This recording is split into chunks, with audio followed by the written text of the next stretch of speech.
موت سے پہلے فرشتے آ جاتے ہیں. چاہے تم اچھے آدمی ہو، بیٹھے ہوئے ہو، تم کو بھی اگر موت آنی ہے تو تم پہلے فرشتوں کو دیکھنے لگ جاؤ گے، لیکن بتا نہیں سکتے کسی کو.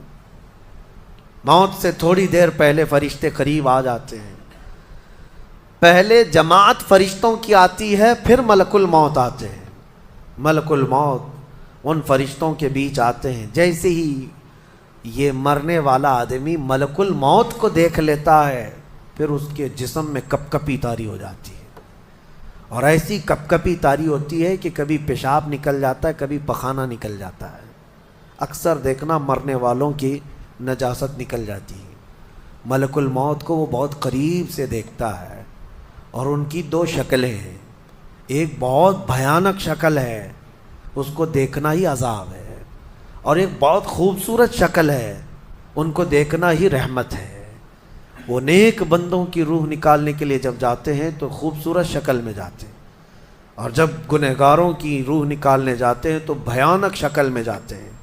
اور ان کو دیکھتے ہی مرنے والے کا جسم پیلا پڑ جاتا ہے، پیشانی اکھڑ جاتی، آنکھیں پھٹی رہ جاتی، اور پھر خرخرا آنے لگ جاتا ہے، یعنی خر کی آواز تیز ہو جاتی ہے.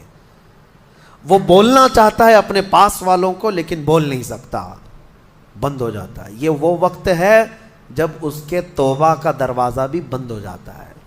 اب اگر فرشتوں کو دیکھ کر کوئی توبہ بھی کر لیا، ایمان لایا، تو اس کا ایمان قبول نہیں. اس وقت سے پہلے تک جو بھی ایمان لایا یا توبہ کیا، اس کی توبہ قبول ہے. لیکن موت کا خرخرا آ گیا اور فرشتوں کو دیکھ لیا، اس کے بعد بہت سارے کافر بھی پکاریں گے کہ ہم ایمان لاتے ہیں اللہ پر. نہیں، اب ایمان قبول نہیں ہوگا. موت اتنی آسانی سے نہیں آتی، اس کا پروسیس ہے.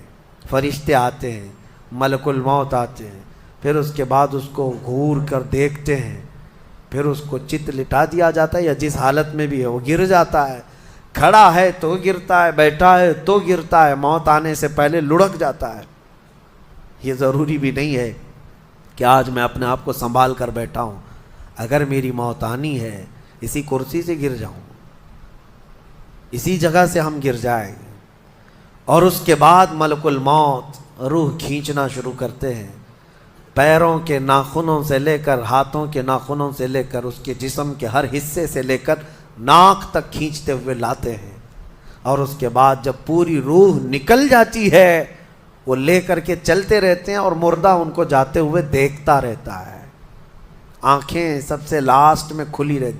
کسی بھی مرنے والے کی آنکھیں بند نہیں رہتی، کھلی رہتی، وہ دیکھتا رہتا ہے. اسی لیے حدیث پاک میں ہے، جب کسی کی روح نکل جائے تو سب سے پہلے تم اس کی آنکھیں بند کر دو. ہمیں بند کرنا ہوتا ہے، اور اس کے بعد منہ بھی کھلا رہ جاتا ہے، منہ اوپن رہ جاتا ہے. فرمایا گیا منہ کو دبا کر بند کر دو.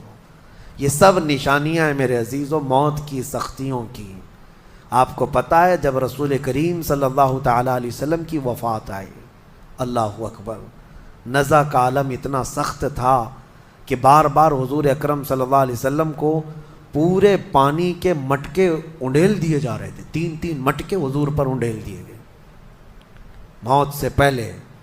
اور حضور اس کے بعد تھوڑا آرام محسوس کرتے، اور پھر شدت کا بخار. اور وہ آخری وقت تھا جب حضرت فاطمہ آپ کے پاس آئی تھی.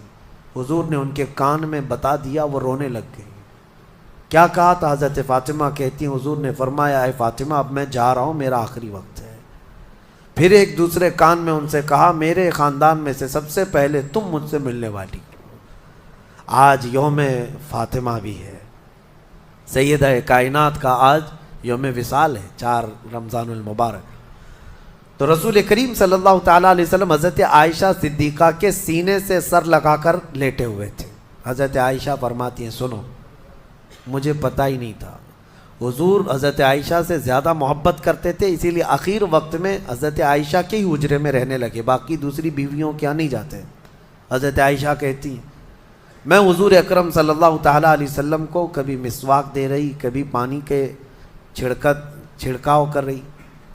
تھوڑی دیر کے بعد حضور اکرم صلی اللہ تعالیٰ علیہ وسلم لیٹے لیٹے اسی طرح رہ گئے۔ حضرت عائشہ کہتی ہے میرے سینے پر حضور کا سر تھا، وہ اتنا بھاری ہو گیا مجھے لگتا تھا کہ میری پسلیاں ٹوٹ جائیں گی۔ یہ حضرت عائشہ کہتی ہیں مجھے ایسا لگتا تھا کہ میری پسلیاں ٹوٹ جائیں گی۔ ہوا کیا تھا؟ حضرت عائشہ فرماتی ہیں دروازے پر جبرائیل امین آئے، روح نکلنے سے پہلے کی بات ہے۔ حضرت عائشہ فرماتی ہیں حضور کے پاس جبرائیل آخری بار آئے، وہ غمگین حالت میں آئے یا جس حالت میں ہو۔ حضرت رسول کریم صلی اللہ علیہ وسلم سے عرض کرنے لگے یا رسول اللہ، دروازے پر موت کا فرشتہ کھڑا ہے، آپ کی اجازت چاہتا ہے، اگر آپ اجازت دے دیں تو وہ آئے گا اور آپ کی روح پاک کو اللہ کے حضور لے جائے گا۔ اور یا رسول اللہ، آج سے پہلے اس فرشتے نے کسی سے اجازت نہیں لی اور قیامت تک کسی کی روح نکالنے کے لیے وہ اجازت لے گا بھی نہیں۔ یہ صرف رسول پاک کی خصوصیت تھی۔ حضور نے فرمایا آنے دو۔ ملک الموت آئے اور جب حضور کی اجازت سے روح نکالی تو حضرت عائشہ کہتی ہیں اتنا بھاری ہو گیا تھا سر کہ مجھے لگتا تھا کہ میری پسلیاں ٹوٹ جائیں گی سینے کی۔ اور اس کے بعد حضرت عائشہ فرماتی ہیں میں نے حضور کے سر مبارک کو نیچے کی طرف کیا، مجھے پتہ بھی نہیں تھا کہ حضور کا انتقال ہوا۔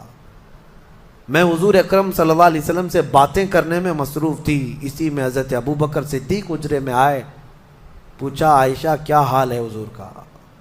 حضور اکرم صلی اللہ علیہ وسلم کو دیکھا حضرت ابوبکر نے اور پیشانی مبارکہ پر ہاتھ رکھا تو وہ بہت ٹھنڈی تھی، ماتھے کو بوسہ دیا اور ایک آہ بھری اور ایک جملہ کہا تھا یا رسول اللہ، ایک بار موت آنی تھی وہ آپ پر آ گئی، اب موت کی سختی اللہ دوبارہ کبھی آپ کو نہیں عطا کرے گا۔ موت کی سختی کیونکہ حضور کو انہوں نے دیکھا تھا، کئی دنوں سے تکلیف تھی، 13 دن تک حضور پاک صلی اللہ علیہ وسلم کو تکلیف تھی، 13 دن تک۔